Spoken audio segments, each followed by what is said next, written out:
Assalamualaikum warahmatullahi wabarakatuh. Perkenalkan, nama saya Alfiatun Nur Karimah dengan nomor NIM 2186206003 dari Prodi PGSD 2021A. Di sini saya akan menampilkan video pembelajaran untuk memenuhi tugas mata kuliah pengembangan kurikulum yang diampu oleh Ibu Anggralita Sandra Dewi dengan judul Filsafat Kurikulum. Check it out.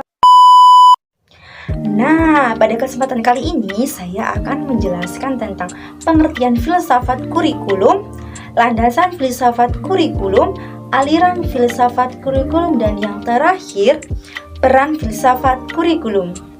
Check it out. Nah, yang pertama kita akan membahas tentang pengertian filsafat kurikulum. Apa sih pengertian dari filsafat kurikulum itu?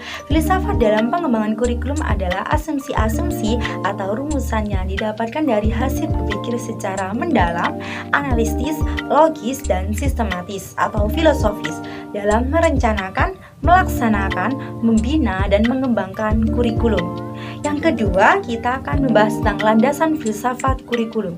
Landasan filsafat dalam pengembangan kurikulum, filsafat dapat menentukan kualitas peserta didik yang akan dicapai kurikulum, sumber dan isi dari kurikulum, proses pembelajaran, posisi peserta didik, penilaian hasil belajar, hubungan peserta didik dengan masyarakat dan lingkungan alam di sekitarnya, seperti yang tertuang pada Permendikbud nomor 68 tahun 2013. Jadi, landasan filsafat tidak terpisahkan dari kegiatan pengembangan kurikulum, karena berdasarkan landasan inilah ditentukan arah dan tujuan pelaksanaan pendidikan. Aliran filsafat kurikulum yang pertama yaitu aliran esensialisme. Aliran ini menekankan pada keabadian, keidealan, kebenaran, keindahan daripada warisan budaya dan dampak sosial tertentu. Pengetahuan dianggap lebih penting dan kurang memperhatikan kehidupan sehari-hari. Aliran ini lebih berorientasi ke masa lalu. Nah, aliran filsafat yang kedua yaitu aliran esensialisme. Aliran ini menekankan pada pewarisan budaya dan pemberian pengetahuan dan keterampilan peserta didik agar dapat menjadi anggota masyarakat yang berguna. Filsafat esensialisme antara yang dibayangkan dan kenyataannya itu sama. Bukan hanya kata-kata, tapi benar-benar dibuktikan. Tujuan pembelajarannya adalah anak berkembang intelijennya dan kompeten. Di sini peran guru adalah otoriter, sedangkan metode belajarnya adalah tradisional. Kemudian, aliran filsafat yang ketiga yaitu aliran eksistensialisme. Aliran ini menekankan pada individu sebagai sumber pengetahuan tentang hidup dan makna. Untuk memahami kehidupan seseorang, harus memahami dirinya sendiri. Kemudian aliran yang keempat yaitu aliran progresivisme.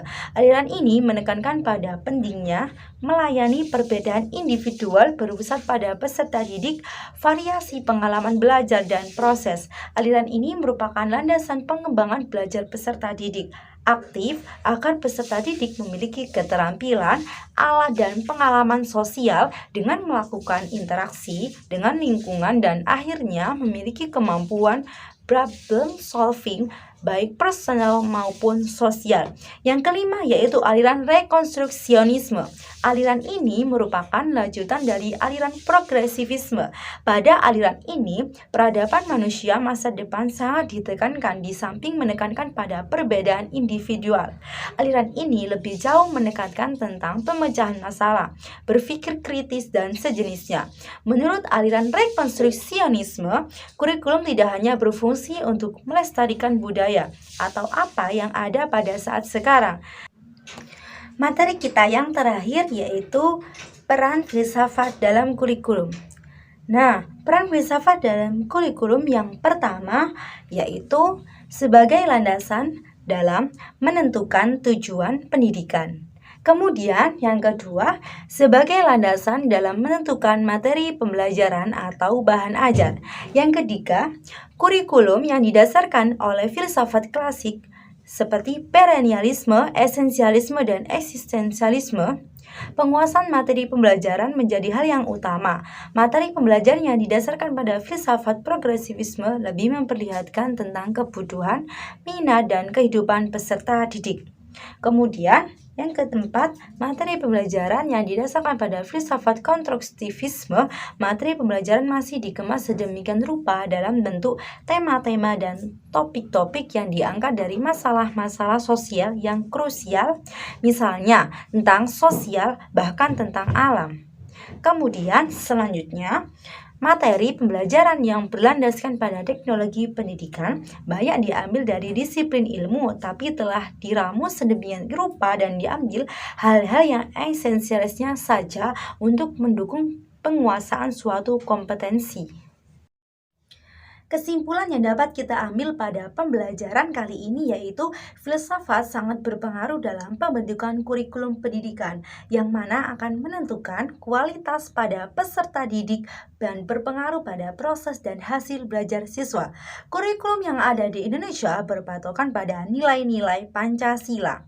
Filsafat dalam pengembangan kurikulum adalah asumsi-asumsi atau rumusan yang didapatkan dari hasil berpikir secara mendalam, analisis logis dan sistematis atau filosofis dalam merencanakan, melaksanakan, membina, mengembangkan.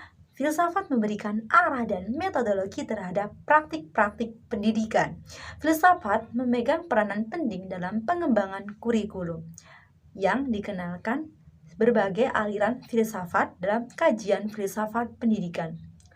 Pada umumnya, setiap aliran di atas memiliki orientasi yang berbeda-beda, sehingga dalam pengembangan kurikulum senantiasa berpijak pada aliran-aliran filsafat tertentu. Sekian video pembelajaran dari saya. Kurang lebihnya mohon maaf yang sebesar-besarnya. Semoga bermanfaat. Wassalamualaikum warahmatullahi wabarakatuh.